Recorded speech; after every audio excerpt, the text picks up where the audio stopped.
I'm calling this meeting to order. First thing, we're to start out with the Pledge of Allegiance, and the flags are back here today.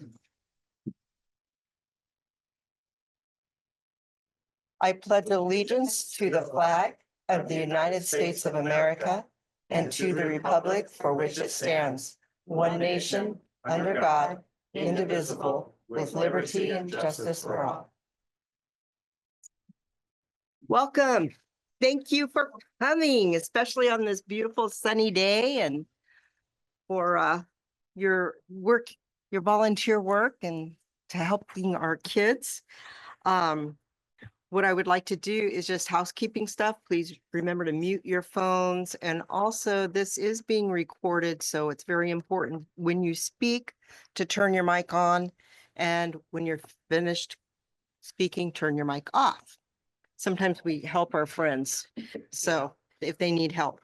But I would like to just go around and make some introductions. And I think I'll start to my right. And we'll just go around and introduce yourself and say a couple little things, and that would be great. Thank you. Michelle? Perfect.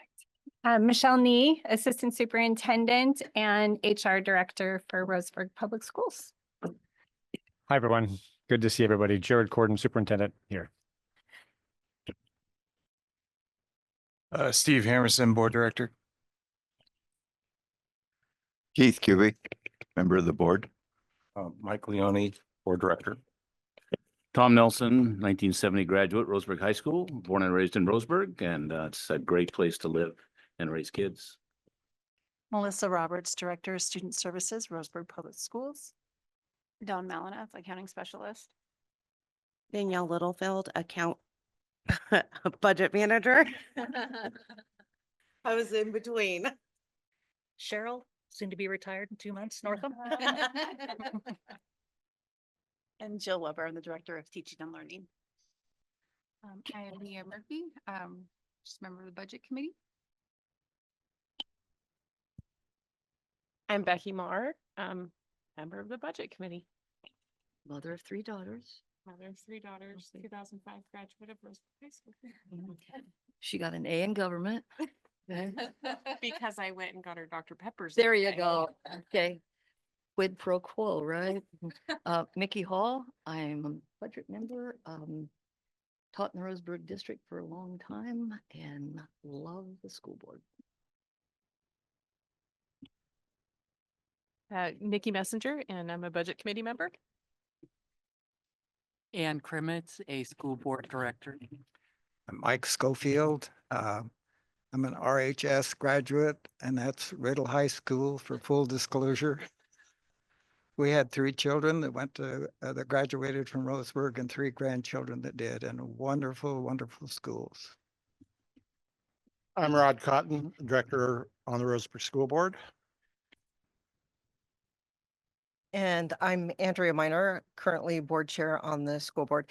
And we have Andrew Shirtcliffe. He has zoomed in. Andrew, do you want to say a couple of words? Say hello.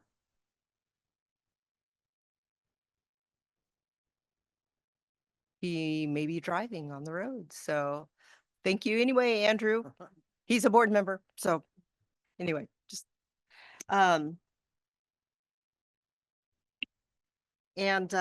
so our first order of business, I did want to mention, of course, Bailey Adams has withdrawn from the board. So he is not here this evening. We will fill that at a later date, that position. But right now I would entertain a motion for chairperson of the Budget Committee. Okay, is your mic on, Mickey? I would nominate Mike Schofield for president because he's a Roseburg graduate and had 3 children that graduated. And are the grandchildren going to school here? Okay, look, there you go. Even more reason to vote for Mike Schofield. Do I have a second? I'll second that. We have a second, Becky Marr. So any discussion? I would like to add, and I don't know if Cheryl would add this as well, but first of all, your resume is extremely impressive. When you said that you'd be interested in serving on the budget committee, that was very, very impressive. But I then found out that our wonderful Cheryl Northam, our CFO, actually kind of trained under you and you mentored her. And so that spoke volumes to me.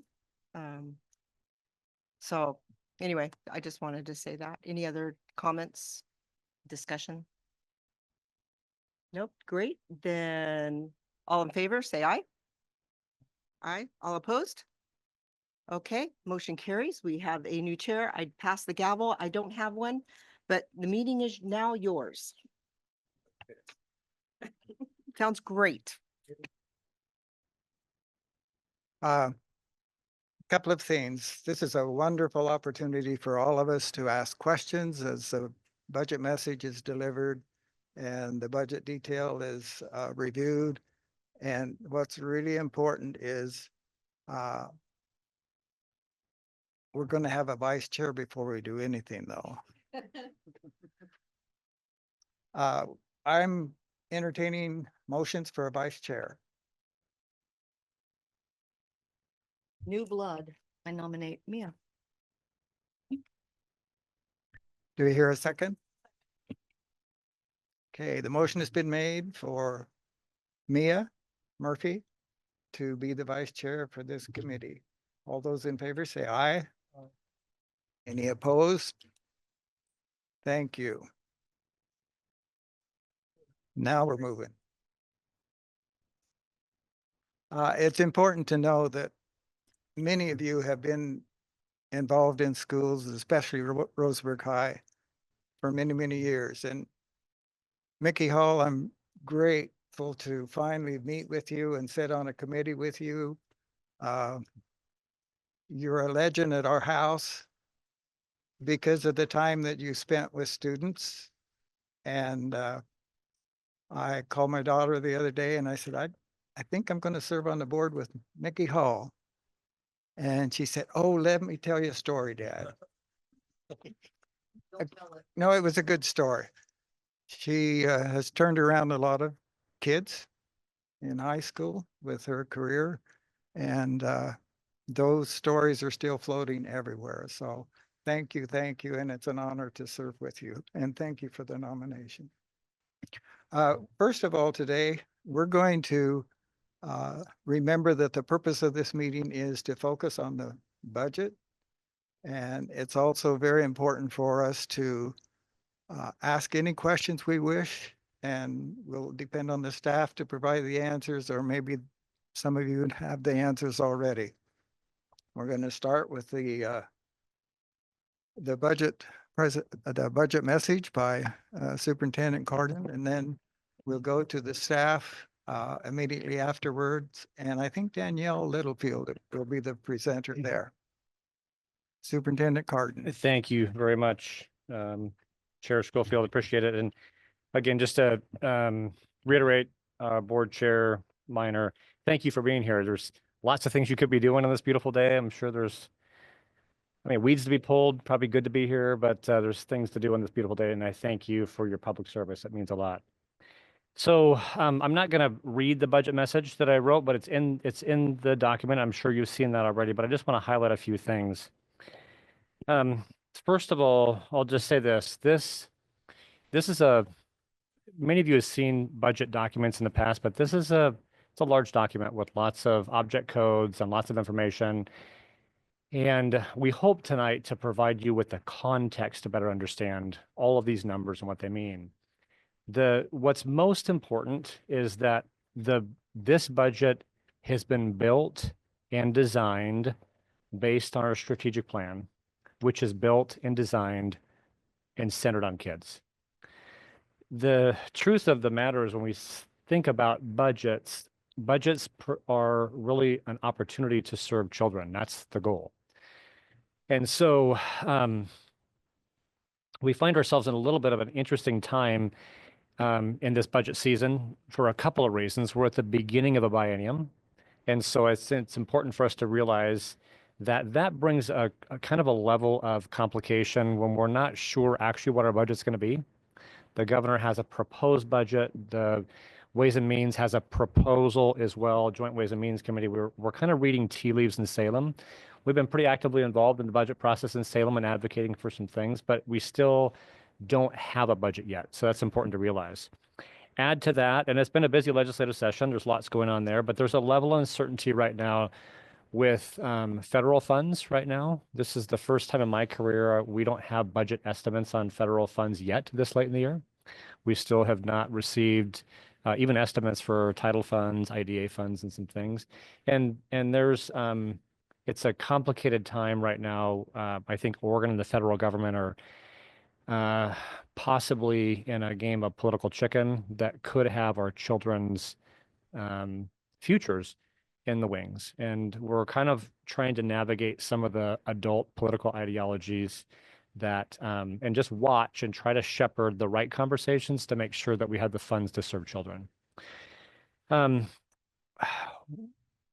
One of the things that I think is important to realize as well that we've had, so as you probably picked up on this budget, or maybe not quite because there's a lot in here, is we're living in a time right now of some reductions. It feels interesting. If you've been reading the news about the governor's proposal, her $11.36 billion proposal, the Ways and Means, Joint Ways and Means came out with the same proposal, 11.36. It's quite a bit more than it was the last biennium. The last biennium was a $10.2 billion biennium. And while that sounds really great, we are actually about a $6 million deficit for next year. Now, we don't have the luxury of raising a debt limit. We must live within our means, and we have a long history of living with our means. And our business office has done a great job under Cheryl and under Danielle and Dawn now to really make sure that we live within our means. We save for a time in which we have need. And in some ways, we're kind of in that time. We have the PERS returns that we found out about in October of 2024. We don't invest those. There's an actuary that does that. That's about a $4.3 million reduction. And then there were some other kind of odd things. There's something called the Secure Rural Schools. It's a federal act. It's been approved for the last 24 years, was not approved in October. And then we've just had some other, probably like our home budget, some increases in our insurance and some other things. So one thing just to mention in this budget, it does reflect our interest and expectation that we cut as far away from children and classrooms as possible. Reductions are never easy to do because when we think about reductions, it's not a casual exercise of accounting. It's not about, we need to cut $6 million, where can we find that? And it's important for this group to know, because you haven't been in these conversations really since deep in December, that the budget is aligned to a strategic plan, and it also is a pretty aggressive budget in terms of the lack of reductions we have. So the $6 million that we are short, and that's an assumption that the $11.4 billion biennium is passed. We've made about $2.4 million in direct reductions to staffing and programs. The other $2.5 million, we have $2.5 million coming out of our savings, and another $1.1 million coming out of a reduction in transfers next year. So if you do hear in the community about, fewer staff, we have made reductions. Some of those are in part because of a reduced number of students we have. So we have a bit of declining enrollment still. But all that said, I think it's important to realize this. We have a significant amount of funds to serve children. And this budget should present the opportunity we have. We haven't talked much, my budget message doesn't talk a lot about the deficit model, because it's really about what can we do to serve children, but it's important for this group to realize that. One point of note here, also fully aligned with our strat plan, you'll notice, and I think Danielle will mention this as well, we have a $2.5 million investment by the board at their direction to build what will be the first high school building on a college campus in Oregon. And that will be our advanced medical pathway building that will be located at the new medical our new med school, if you will, medical facility at UCC. So that's exciting as well. I may bop in between the conversation that Danielle will start, but thank you again for being here. I hope that you feel that the budget process is not random, but it's aligned on where we currently are and where we need to go to better serve children. And again, thank you for your time being here. Happy to ask any questions, but they could come up and questions might come up and Teresa can help with. Yes, I'm going to go ahead and start my presentation, but you're welcome to ask questions throughout it. I'm just going to start with the budget committee roles and responsibilities because sometimes people are like, well, what am I supposed to do? So receive the budget message and the budget document. You'll provide members of the public an opportunity to ask questions about and comment upon the budget document. The budget committee approves the budget document and refers it to the school board for adoption. The budget committee can make changes to any line item in the budget to meet the goals and programs outlined. The budget committee cannot change staffing levels, salary schedules, or negotiation contracts. Next slide. Thank you. That's okay. To go over the general fund revenues, we're just going to look at those factors, which include the property taxes, interest, investments, state school support, common school fund, and then our beginning fund balance. Property taxes, all school districts have a permanent rate that is levied for the operating expenditures. Roseburg School District is 4.032 thousandths of assessed value. Any levy in addition to the permanent rate must be approved by voters. So this stays the same every year. The interest in common school fund, we have interest on investments in the local government, the LGIP, the local government investment pool. Common school fund is managed by the Oregon Department of State Lands. They lease and sell certain state lands and invest funds and unclaimed property to generate revenue for school districts.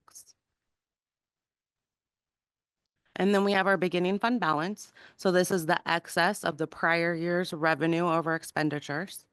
It is necessary for cash flow before property tax revenue is received, and it can be a buffer in times of declining enrollment.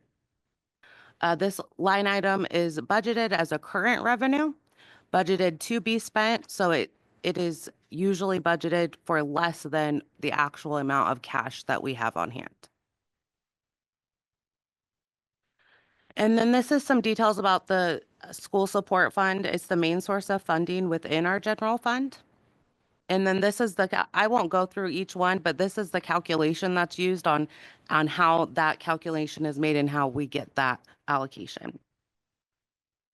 So the funding is on a per student basis, and those can be weighted depending on if they have services that the students need, like an IEP or English language learners, those types of things.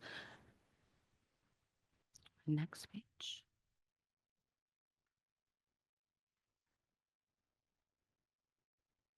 So once they get all of these calculations in, they multiply the number, the ADM number, and then they call that the general purpose grant.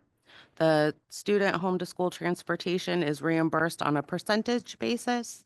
That is also part of the calculation. And then after they have all of this, we get our payment on what we get each month.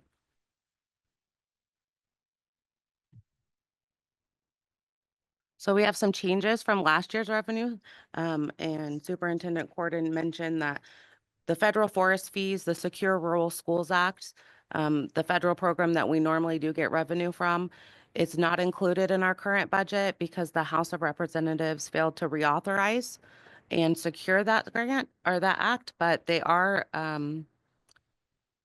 putting an effort to reauthorize it, but it's still ongoing. We don't know when or if that's going to happen. We do anticipate a retroactive payment. There was a calculation error on their side in 2017 through 2020. We don't have an allocation on that, but we are expecting to get it in the fall of 2025. So regardless of whether or not they give it to us for this year, we will get the past funds that were due That are to us. owed. Yes, that's Great, correct. thank you. An idea how much that is? We don't.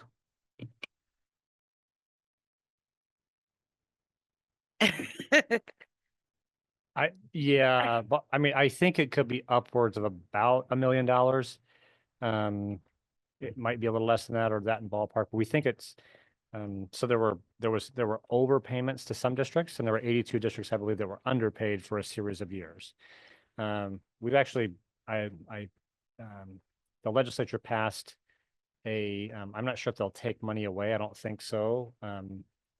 From the ones that received extra, we've asked that that be how they collect the revenue. My fear is that it will come out of the overall 11, like it may be carved out, but 82 school districts should be repaid for this. We were told October of 25. That's the legislative action was to repay by then. So we're expecting that. I think it could be upwards of about $1 million. Fingers crossed.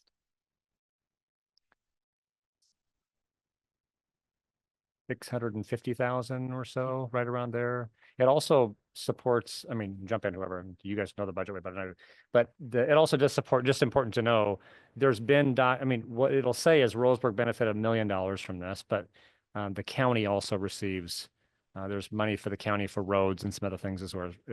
It's actually interesting, we call it the secure rural schools, when it's actually a payment that supports county and schools. But we're working with legislators in Oregon and senators in Idaho as well to see if there can be a reauthorization. Just some expenditure increases and decreases. We have our contractual obligations. We have the increases in our PERS rates. And then we have the decrease in fund transfers. We have the RHS advanced medical pathways and then our seismic projects for 25, 26. What was the decrease in fund transfers? I'll actually break it out here for you here in a couple minutes. I don't know the total right off the top of my 1.1, head. I think. So for the contractual obligations, we have a 5% COLA increase, a 75% insurance or $75 insurance cap increase, and then the steps, and then a $30 opt-out increase. So you'll see those on the salary lines and the benefit lines in the salary or in the budget. And then this is the PERS. For the biennium, it's increased upwards of 18%. And that is for tier 1 and tier 2 had a 10.33 increase and OPSERP had the 8.53. Interestingly, I know that it says 8.53 increase, and that's because our rate was 0. So that is our total increase, what the new rate is. That cause of the increase is due to the investment underperformance and assumptions. And it is especially impactful to districts with side accounts because the rate credits decline at a higher pace. So to alleviate that, in our budget, the district plans to spend down $2 million of the ending fund balance by transferring from general fund to the PERS fund.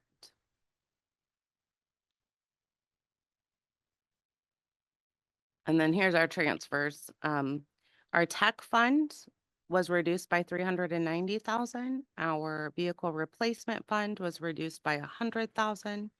The field replacement fund was reduced by 100,000. And our 404 major maintenance fund was reduced by 500,000. In the budget document, you will see that the transfer to 404 fund looks larger than that. And that's because it includes the UCC Pathways project in our 404 fund. Can I just mention something real quick? It might be helpful for Yeah. people just to see. So how kind of the process works is we get these estimates from the legislature in terms of like the revenue estimates. And so oftentimes you're told one thing, and it's not to blame anybody, the legislature, but you're told one thing to kind of bank on, and then you receive an estimate and you're like, that can't be right. And we went through the last couple of months where the amount of money that was kind of committed to education has begun to shrunk. And it's not a great sign. in the legislative process that happens. So these transfers, I think it's important for the group to realize, come about because probably 6 weeks ago, maybe it's been 2 months, I can't remember. Maybe 6 weeks ago, we received the budget update. We'd already planned to make these reductions, some reductions already, about the $2.4 million. We're going to take some money out of our ending fund balance, which was pretty healthy at the time. These transfers are simply happening because of the news we received about 6 weeks ago, which is you're another $1.6 million short. And when we looked around at what we had to accomplish and what students need, this is important for, I think, the group to realize that. So every year we transfer funds. Let's pick on like major maintenance be one, or even the field replacement fund, right? So we try to stick money aside to be good stewards so that we don't have to have a large bill for something later. This is, again, a little bit, I think it's important to realize it's aggressive because you're devaluing a future fund you're going to need, even as the cost to do, whether we think tariffs or increase in inflation, whatever that might be. So you're kind of devaluing an account that could gain some interest while things potentially get more expensive. But I think it's important to realize like this specific slide and this process here really came about of like, where are we going to cut another $1.6 million? And if you take a look at the impact of $1.6 million in things like staffing and people, that's why, that's really where this came out of. It came out of about 6 weeks ago when the revised budget estimate we had for our district was about $1.6 million shorter. So it was this 1.1 million plus another $500,000 out of our ending fund balance. This is just a one-time thing. So just next year, because you know where I'm at on this. We can't do this year after year after year. This is to get us through this year, and we'll have a new biennium. Yep. Coming up. Because we got to put money back in that. Yeah. So it's just a 1-year thing. It has to be a 1 year. You cannot sell yourself short in these investments like our major maintenance fund. Our buildings are 76 years old on average. And it's not great money we spend on major maintenance. It's really important money. It does a lot of great things, but oftentimes you have to replace the things that you have. So yes, in relative to transfers, there's no way I could recommend doing this again for another year. You're just effectively kind of, kicking the can, maybe the wrong way to say it, but this was a stopgap for a year.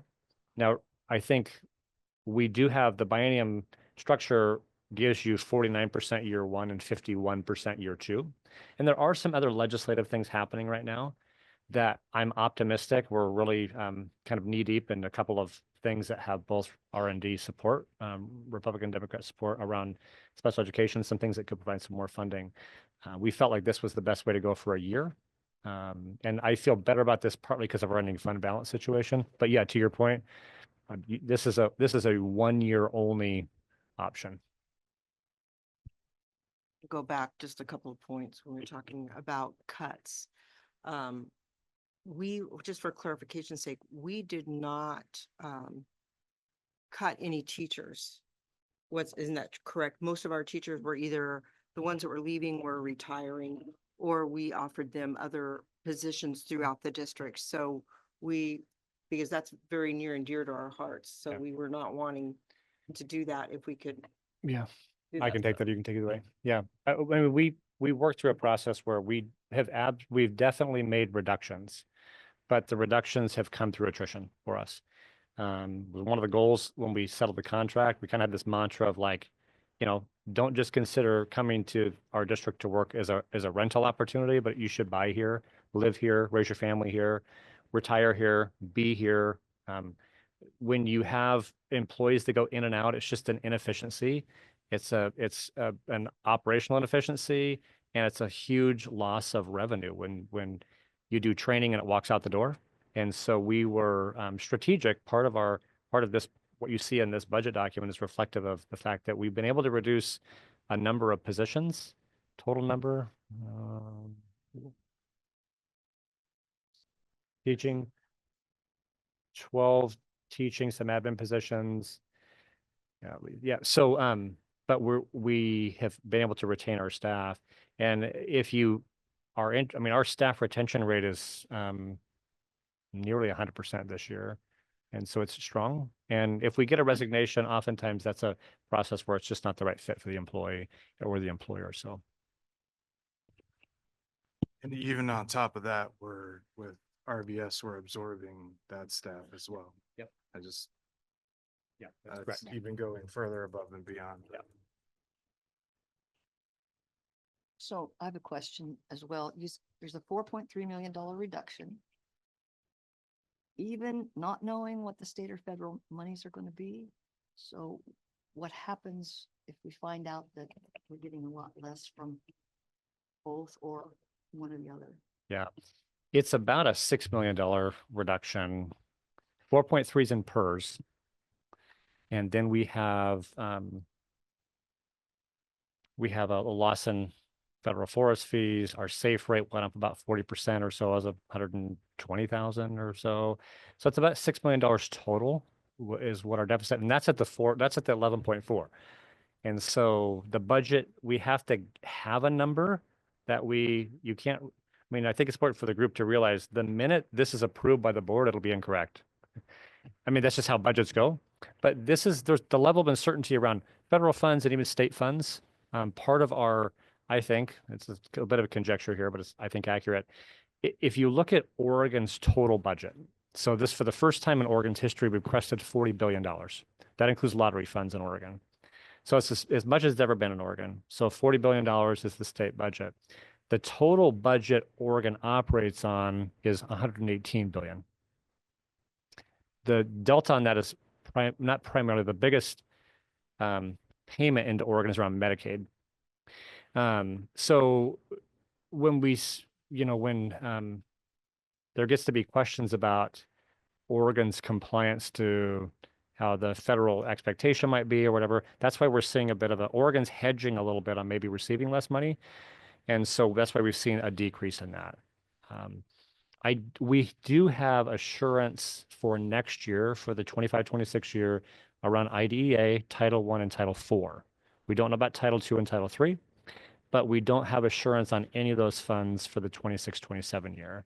These will now live in different departments like human health and human services. That's where IDEA funds will live. There's a lot of questions about the 26-27 year, even questions about this year. So back to your question, what happens if we come in at 11.2 in the state budget? What happens if there's less federal funding, or how federal funding that isn't really connected to education could impact education if there's less funding in general? We will need to come back and dramatically shift the way our staffing looks is what will happen. Are there, Michelle, any grants anticipated in the works or coming down the pipe that you've heard about that could be an addition? At this time, there's not any additional grants. We have seen in the governor's proposed budget an increase in the early literacy grant, which would provide more funding for K-3 literacy, but we won't know that for sure until the governor's budget and the legislature finishes up in June. So we have been asked to budget at the lower amount of what our current service level is for that grant. And then if we receive additional funds, then we will come back to reappropriate them. But at this point, we are budgeting based on either current service level or the governor's proposed budget. I will tell you that the governor's proposed budget came forward with almost an $80,000 decrease in our high school success measure 98 funds that we were notified of over spring break. So we had to make some adjustments for that. But the only increase that we are possibly anticipating would be in the early literacy funds. Yeah, and those have effectively it's a reprioritization in legislative policy. So we actually saw kind of a decrease in what is our CTE Measure 98 work at the high school, kind of reappropriated to K-3 literacy. The two things I would mention is, we were one of, I think, 7 school districts or something around the state who qualified for the was the grant with air conditioning, air quality. Renew America Schools grant. That was $650,000 per school, I think. That's on hold, FYI, with some of that's been paused. So we're kind of waiting on that. There is it's not a grant, but I think it's worth noting that there has been, there were about 4,500 bills in the legislative session, which is absolutely crazy. And that's thinning itself out right now. But one of the bills that does have some momentum, it's kind of there are two bills in two parts of this, but one is that Oregon has a cap on special education funding, which I've contested for a long time is actually illegal. But there's a bill that does have bipartisan support to increase the cap or eliminate it altogether. And there's also one around high cost disability. If you have students that have significant needs, we're not able to be reimbursed for majority of those funds. There are some students here, Melissa, if we have a student like, I'm thinking deaf, hard of hearing, or blind, it could be upwards of 200,000 a year potentially. 150 for one of our students. Yeah. Yes. Yeah. So there's also a bill to make sure to provide services for students that there's reimbursement options. Those two are potential. They're not grants, but we could see an increase in some revenue in those areas. I'm not optimistic we'll see any significant grant opportunities outside of those. I will say, I think it's important for our group to realize the most important revenue stream, back to Danielle's point, and legislatively the most important one is the state school fund. The 11.4 of all things you could ask for, that's the most important number. The thing that will change dramatically the trajectory of our budget will be in that 11.36 number. If that drops to say 11.2 or 11.1 or whatever it might be, or goes up to 11.5 or 11.6, what that means for service to students is the most impactful number that you'll see on any of these pages. I have one question, on staff attrition reduction. What was our teacher to student ratio last year versus what you expect this year? Is there a number out there? We have student staff, I can't even talk tonight, student teacher ratios. Our kindergarten ratios have been 1 to 20, and then it goes up by increments from there. So first grade, 1 to 22, second grade has been in the 1 to 23 to 24 range. All the way up to fifth grade, we've been at 26 to 27. With the decrease in enrollment, our numbers are not changing. We've had less students coming into some of the grade levels, so we were able to balance it out, but it did not have negative impacts on our class sizes. Okay, thank you. Mhm.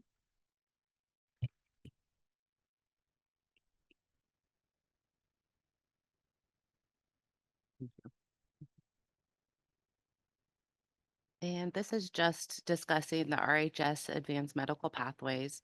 The project is estimated to cost $2.5 million and is expected to be completed within 2 years. So that we have budgeted $2 million in the current year in the 404 fund. In the 25-26. And then for seismic projects this year, the east side of the VOTEC building at RHS. And this is budgeted for $2.5 million, and that's in the 400 fund.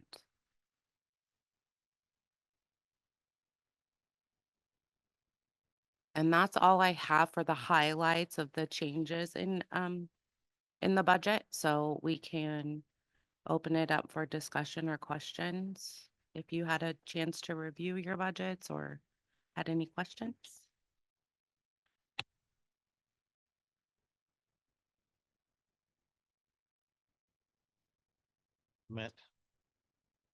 Or I forget.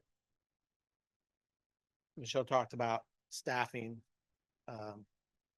not staffing, but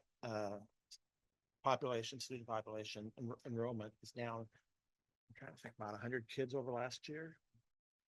And so what I'm really pleased with the administration and the budget that they have worked with with the business folks is they operate it like a fine oiled business. They look at everything yearly anyway, and with a drop in enrollment, we've looked at, you, not we, but our folks have looked at every possible program that we have in this district and staffing, and it's amazing to me that we can keep our classroom sizes where they're at. You gotta also remember, we just didn't, we did get some administration positions. Those were the first to go. And generally, you don't see that in most districts. I mean, those are the last to go. And so I think the board, the committee should know that. I think every contract that we sign with all the vendors and everything, it's gonna just really be looked at. Has to be looked at this year. You know, there's new accountability coming down from the state that could bite some districts in the butt if they're not paying attention to what, and that's going to be a big deal. And we're accountable to our taxpayers, and it's just going to really be, I don't know if it's going to affect the city, but it's going to affect education. So we got to be on our toes. But anyway, I do appreciate how you've put your team's put this budget together. There's been a lot of thought put into it. Worth noting, my team didn't thank me for that, but I sorry, just tongue in cheek there. Like, we're meeting in December. What? No, thank you. It's too early. No, it's not.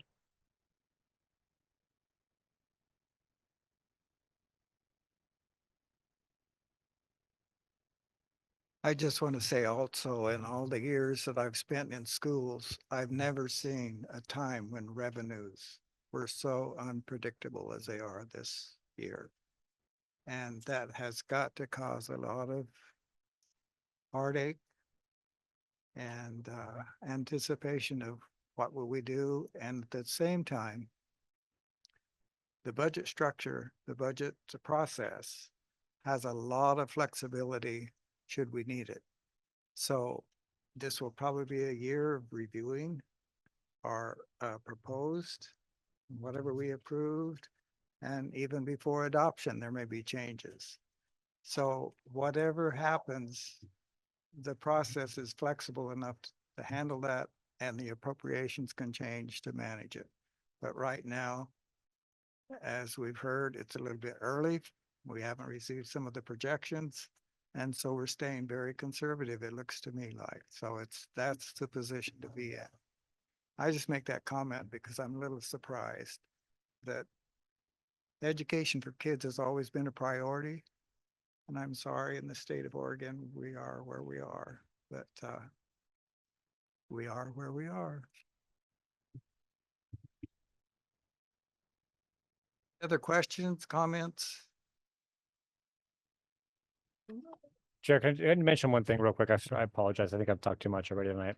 At least that's what I'm getting over there. I do, yeah, kicking me again. I do think it's important for the group to realize that there's a sense of uncertainty, but we're planning for uncertainty. And so we developed a number of scenarios, none of which were good. Some of the ones you're looking at aren't good. And like I said before, like, it's a reduction to a student is not, again, it's not just a number, it's the impact of students. So I will just say this, we are pretty plugged into the legislative process, the federal stuff less so. We've done some advising with the Department of Education, met with the governor to try to really broker more of a common sense approach to how to make sure we're supporting children. That being said, I think it's important for the group to know that if there is a dramatic shift in here, we'll likely be some of the first to know, and we already are planning for adjustments up and down on the budget. That'll of course require a process, but internally, as we wrestle with what to do, I think it's important for the group to know, like, the question of what will you do if you're another $8 million short has been discussed already. or if you have another $2 million.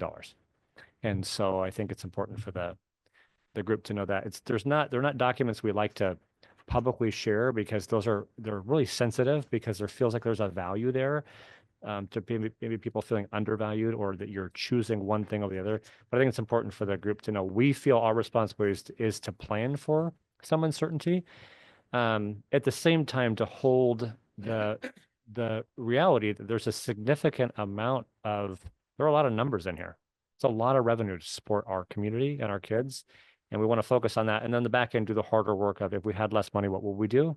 And so that's a current discussion we continue to have.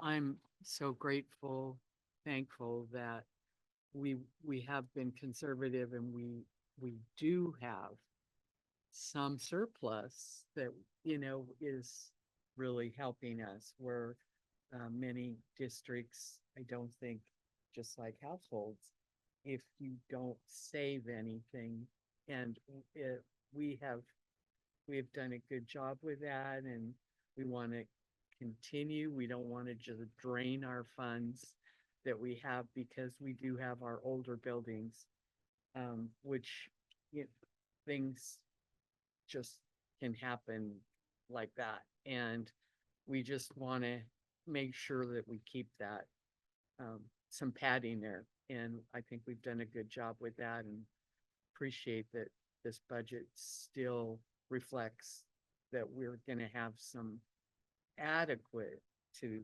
maintain.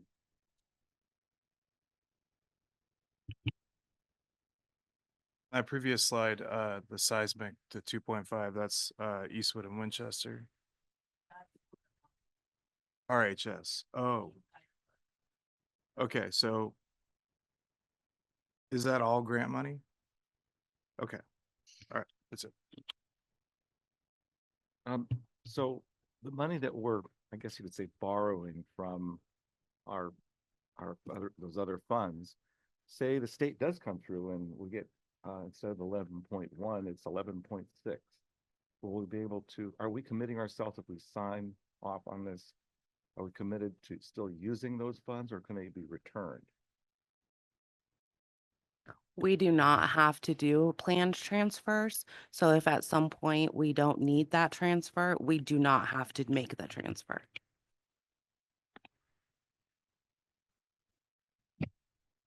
How is that decision made? Is that made at the board level? Is that a staff level? It's usually discussed if we have that revenue come in, we'll go back and look at all of the decisions that we've made. And I would go to the superintendent and say, we don't need these funds moved here. And then we would discuss what went from there.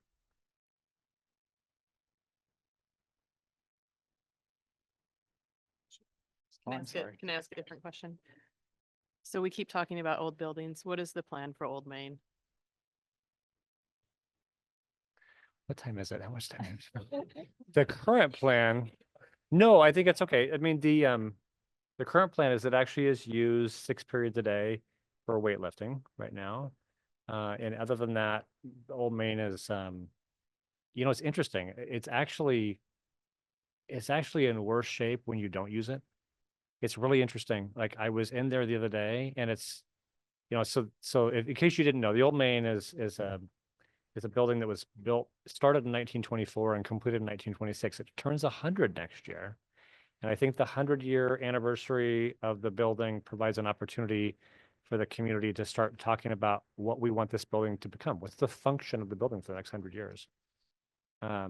It is sad how when it's not used, it's kind of crumbling. Actually, the building is it's just there. It's kind of an eyesore. I call it the district's Rite Aid Safeway project, where like just been there. It's just kind of there. I mean, it's just there, and something needs to happen with that building. It should have kids in it. So, I mean, the board. I won't speak for the board, but the board, as you know, over the course of the last 5 years, has prioritized a rebuild of that building 3 times. I think that, I don't speak for the board, but I think it remains a priority of the board to see a building that could serve the community and children for the next 100 years. So we are, and I'm hopeful that this year we'll have some opportunities to engage the community on not necessarily a bond, but just what do you want this building to become? What's the function of this? What could this building do? If you're on campus, and many are on campus, doing events, coaching and announcing and watching kids do great things, it's kind of embarrassing a little bit when you are walking through campus and you see caution tape around a building that is just, I mean, it's an old building. And so I think the interest is to continue to talk about what that building could become. I will say this, 2020, when the bond, it was May of 2020, the first bond, there was a lot of conversation around like a historic building. When a rendition of that was made that kept the architectural features of that building, there was more of an interest in like, wow, what could we do here that keeps some of the history? And I think that I had a meeting with a couple of folks 2 weeks ago that asked me the same question. What are we doing with that building? When is that building going to get rebuilt? So it's still something we talk about, and I'm hoping it to be a community conversation. I read an article about another district with a similar issue, and they actually just budgeted to demolish the building because they knew they were gonna have the same issue over and over and over again, so they took it out of the conversation. That very well could happen here. A couple things. And I'm talked as much as Jared this. There's a lot of old buildings around this community that need to be tore down, just not on Roseburg High School's campus. We have just finished up our updated long-range facilities plan. That the board will vote on that, I think, in May, final thing. So we've done that. We have to do that in order to get, well, if there's any money in the state, I don't know how that's going. There is. And I would suspect we're, somewhere down the line, I don't want to say shortly because I don't want to speak for the board, but there'll be talk of another bond. It's the only way we can, or operational, some type of money coming through so we can get, there's just no other way of doing it. There is none. We don't have, it's probably 45 for $50 million now. Who knows what it's going to cost to replace that building, but we have so many needs just in all around, and you can only put lipstick on a pig so many times to make it look good. But we do have that long range plan, and we did bake people to, when we was doing this, we got very few responses. So I don't know what the magic touch is, but we've got to do something. So anyway, I think that's coming, Nikki.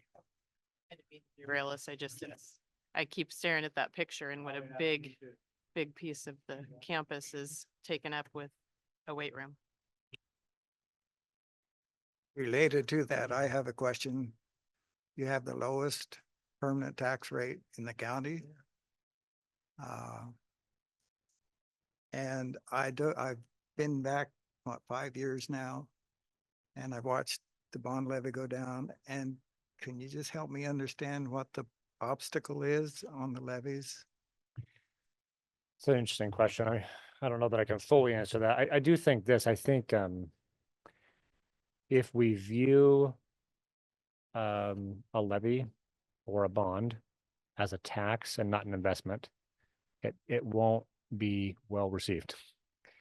I've told the story a couple times. In it was 2019 when I first got here, late 2019. I got this beautifully handwritten letter from Eleanor, and I visited with her. She's about 90 years old. And she said, Mr. Court, I just want to let you know that we don't need a bond. What we need is a urologist in town. It's a great conversation, actually. She was a lovely person. And I said, I think the way we're going to get a urologist is pass a bond. And it was that she kind of had this moment of like, oh, maybe you're right. So I think that's one thing. I think I think it's viewed, effectively could be viewed as a tax. And and not an investment. And I think the other piece that I think is sometimes complicated is, and this is my own opinion, so don't take this for anything that could be accurate, but if there's not a vision that we hold tightly for what we want to become as a community, and if that's not broadly championed and understood as like how a bond might fit into that puzzle piece that would create the community that we want, a family friendly, community friendly, business friendly community, strong schools. If we don't have a collective vision as a community of this is what we want, then a bond becomes, some people say it's the only tax I can say no to. Can't say no to my federal tax. But I think part of what we need to do as a community is really have some conversations about what we want to, who we are and what we want in this community in the next year, 5 years, 10 years, 20 years. So we feel good about raising our family here and our kids raising their families here. And I think that's part of it too, that we just don't, if we don't all hold the vision of how that might fit into what we want, then it becomes us, the perception is us asking for people's money. And then you get to the question, well, I don't have kids in school, and it's the wrong, I think if we were to understand the interconnectedness between the services that we need and the community we want, it makes more sense. But I don't think that's generally as understood as it could be. We have work to do on our side to make that more visible. I just want to piggyback on what Jared is saying.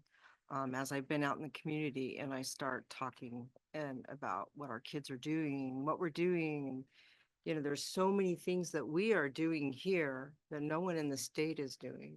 No one in the nation has an LPN program in the high school that you can go to the VA and get an RN. I mean, that's the only one in the nation. There's when the reactions that I'm getting are just like, wow, I didn't know that. I didn't, and I think it's messaging. When people see what we're doing, what these kids are doing and how amazing they are, the amazing, incredible pathways we have for their successful futures. It's not just about getting a diploma.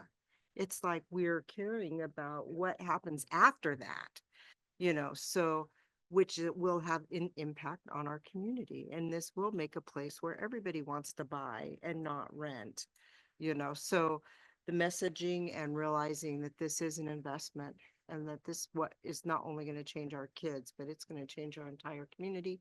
I believe that with all my heart. Thank you. That's helpful to me. Anyone else have a question, comment? Yes.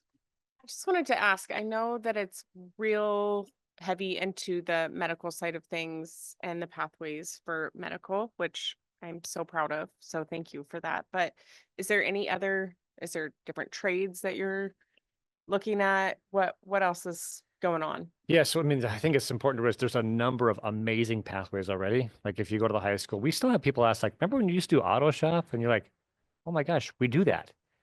I mean, so if you look at like welding, FFA, FBLA, I mean, yeah, I mean, it's incredible. Our education programs. So we have 10, yeah, I mean, fire science. So there are a number of pathways.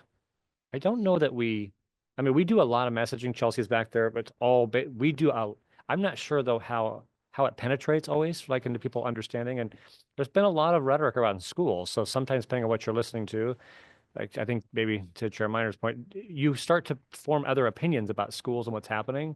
And our kids are doing incredible things in those pathways already. And so what we know is this, like these are, with, questions about AI. And if you heard Bill Gates a couple weeks ago saying there'll be no teachers, no doctors in the next 10 years, which I'd love to have a conversation about that. But like these are the trades are so necessary. I mean, if you think about jobs that aren't going to India and China, then AI aren't going to do, go find a plumber right now. If you can find one, electrician, right? All the things, right? They're doing well. So we have those pathways we're expanding. The next big lift we'll make is really going to be around advanced manufacturing as a pathway. And that's really around more of the problem solving, science, technology, engineering, math, design. We have a partnership that we're working on with the college that involves Microsoft and Intel. So it'd be everything from coding, chip manufacturing. It would be some, electricity. And what we're finding in the industry is that most employers have their own like university training, but they need young, not always young people, but they need people who can think and solve. And the mechatronics is what the college calls it, but it's really advanced manufacturing. I was at a mill about 2 months ago up in Springfield, one of Steve Swanson's mills. And I mean, it's a plywood mill, and it's probably one of the most advanced plywood mills in the country, but everybody's on a keyboard. If you want to support timber, no one's pulling green chain, by the way. And so it's really how they're embedding AI. And so, we've wondered, I mean, to mix these two things up, like, we think about what the function of, say, the old main could be. Could it serve as a build of an advanced manufacturing, building that has other opportunities? So we're trying to think those through. So we do have, we definitely have pathways that move right into the trades. We have a strong partnership with the college, and those will need to expand.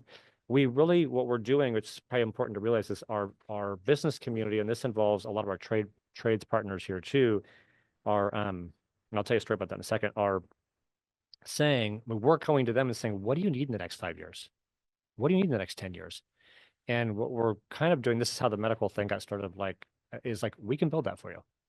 And so we need to better understand what our community needs, and you start to mix someone that has a trades background, that has a business background, and you're going to do really, really well.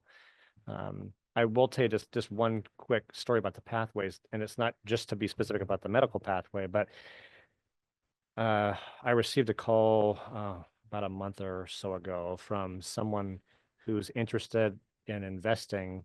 This isn't what like VC money. This is his own personal money, making a sizable investment in our community around what could be a new building here that would be like a surgery type center. And it was interesting. He called and he said, I've been tracking where you're at with your medical pathways. I'm on the fence whether I should invest in this, but if we can be involved in the medical pathways that you're creating, I'm in. So that's what we believe schools should become. Like, this is the work. If we want to end generational poverty, I mean, I think what's important for people to realize is we talk about this as a community, how we can change. What's happening for students right now is completely changing their trajectory economically. Absolutely. Where this building we talked about, I mean, the radiology tech, surge tech jobs, these are positions these are jobs with dual credit that 6 to 8 months after you graduate here with dual credit, 6 more months, it's a $65,000 a year job or $70,000 a year job.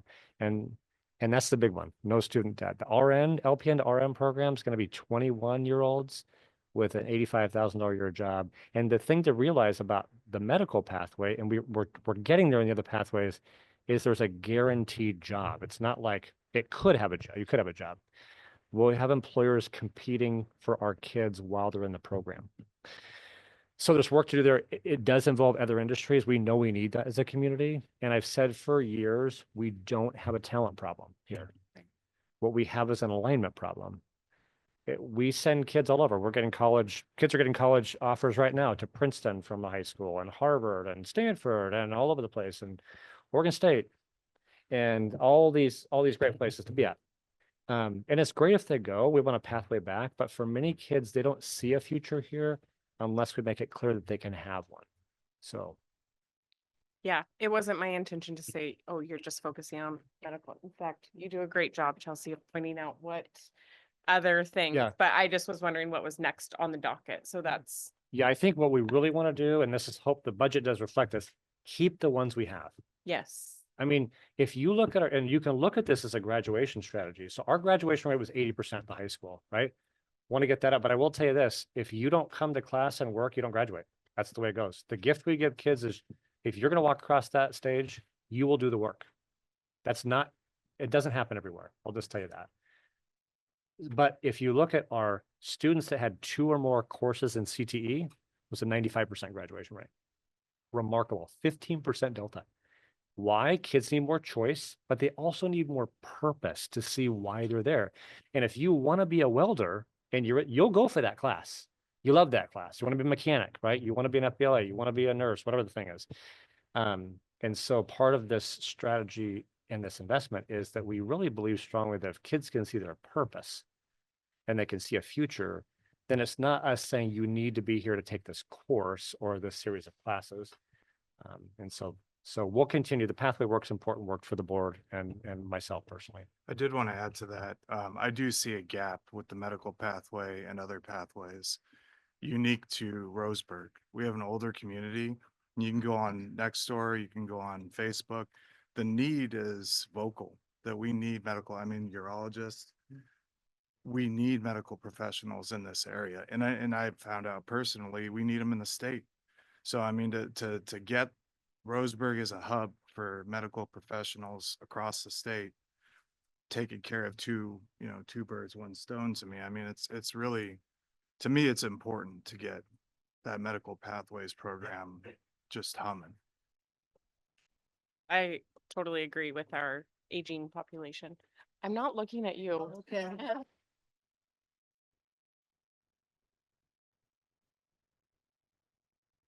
The original question, Jared said, what community do you want? Asking them what community do you want? I think it's really important to understand that underpinning that question is the question of what our community is not good enough. I can remember when we first moved into our house, which we've lived there forever. It was 1979, and there was an early, within 3 or 4 years of that, there was a measure to get a new bond passed to some new schools.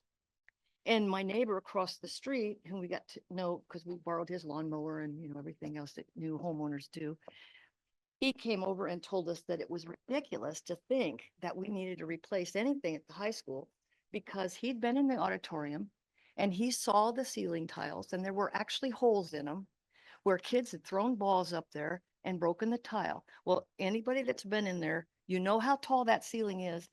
And unless they had some superhero there throwing balls up, they weren't going to break the tiles unless the tiles were so old that they wouldn't last. And yet that was his stand. And it was good enough for me. It was good enough for my kids, and it's going to be good enough for the next generation. So, I just don't think it's deeper than what kind of community do you want. It's a lot deeper than that. It's protecting the status quo. It's not really appreciating change. And not to get political, think about our local politicians who've gone to Washington, D.C. time and time again to get back into the woods to cut timber. But where were those same people? Why weren't they traveling to Washington, D.C. about the Rural Schools Act? That's the difference. And how you change that, I don't know. I was on the bond committee. The first bond we thought was going to pass probably would have if people had realized that there was a backside to the bond and there was the one where you voted yes and there were like 1,100 undervotes. We lost by 600. So I think it's changing because I think at people Becky's age, a lot younger than I am, but those kids that are coming back, not necessarily because they're coming back because they want to be here. They find the jobs that they need and they find the schools that they need and they help when they can help. That's better than it was 20 years ago.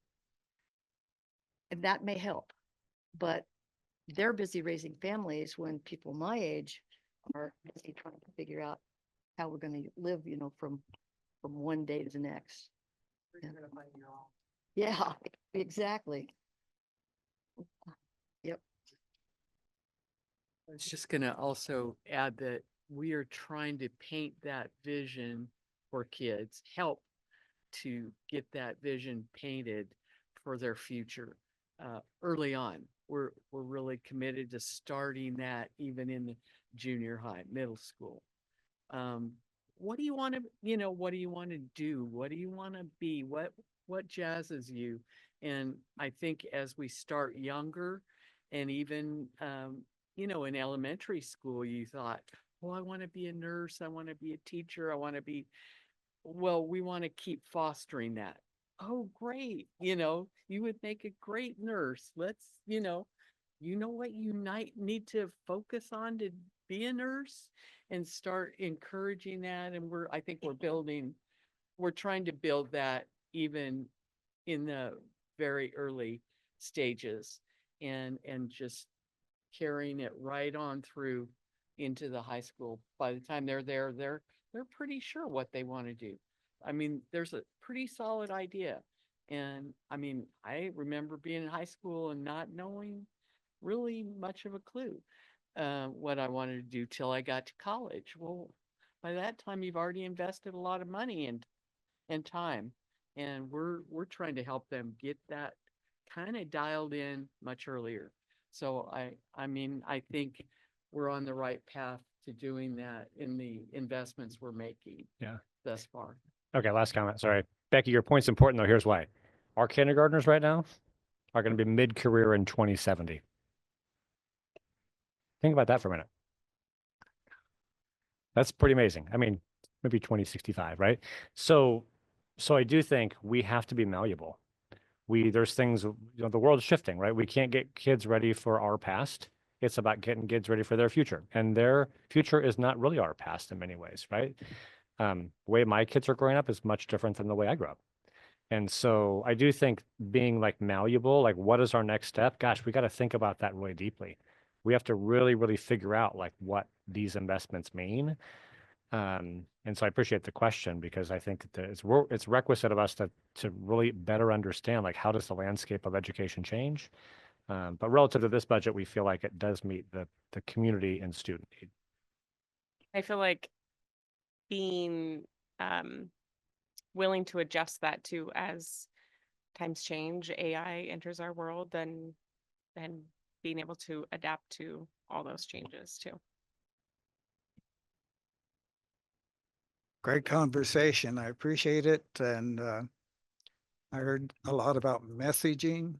We have a lot of parents with kids in school, and they will be voting positively for anything that you might present. And we do have neighbors that are cranky.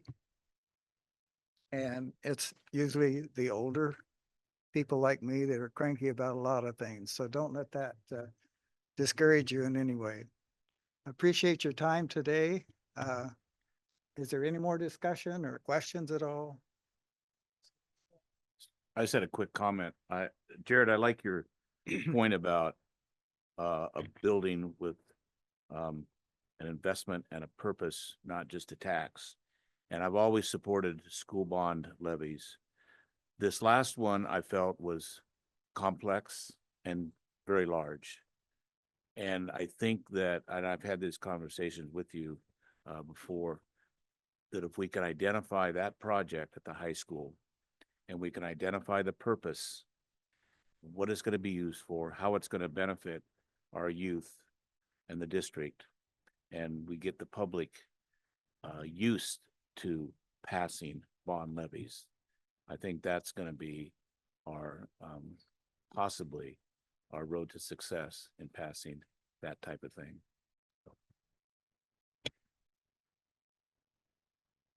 Any other comments? I'm just curious, what's the next step? The next step? Yep. I would entertain a motion to approve the budget. If that's too fast for you, raise your hand.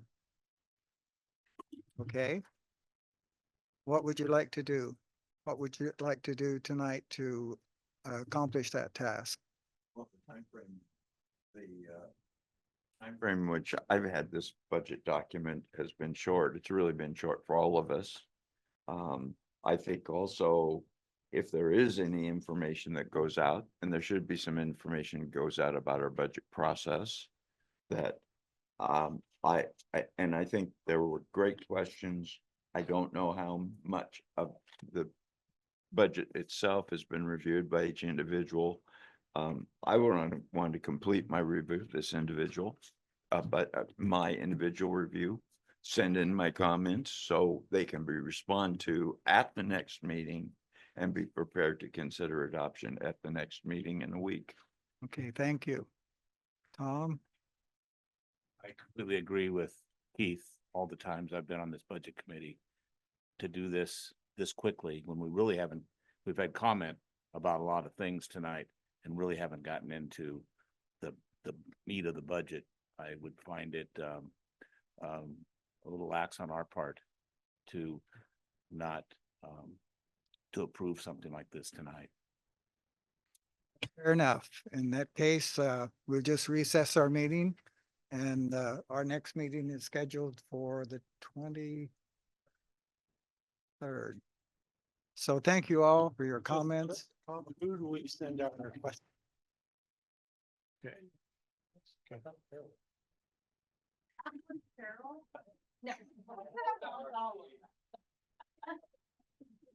Are your slides available? I apologize if they're not in here, or if they're in here and I didn't see them. Okay, that would be helpful. That would be really helpful. Thank you. Mr. Chairman, that really is important to take that as a homework assignment. Got a question, no matter how simple or how complicated, send it in. We'll all hear the answer and it'll probably be a valuable question. Thank you. And Mike, do you need a motion to adjourn? So recess. we just recessed it. Yeah. We recessed it as opposed to adjourning. Okay. And we'll come back right where we left off.